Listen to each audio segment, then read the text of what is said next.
Ramai orang hari ni tuan-tuan yang menyimpan duit tetapi gagal untuk mencapai jumlah yang diimpikan. Kenapa benda tu berlaku tuan-tuan? Perkara yang sama jadi juga pada saya. Saya ni menyimpan lama tuan-tuan.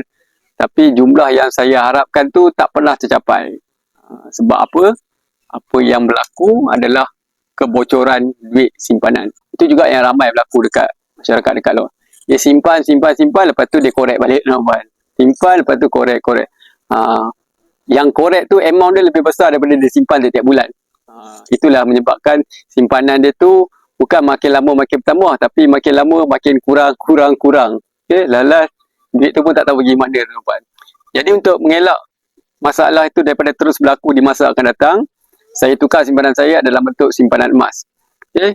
Sedar tak sedar tuan-tuan, hari ni gram emas saya dah bertambah dengan banyak dan saya berjaya keluarkan emas fizikal. Dan simpanan saya alhamdulillah tuan-tuan dah melebihi daripada 6 bulan gaji saya. Yang sebelum ini saya pun tak pernah rasa tuan-tuan.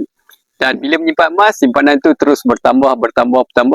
Sebab naluri kita pada emas, kita sukakan emas. Tak kisah sama ada lelaki atau perempuan, kita memang sukakan emas. Disebabkan emas tu tuan-tuan menyebabkan simpanan kita makin bertambah bulan ke bulan.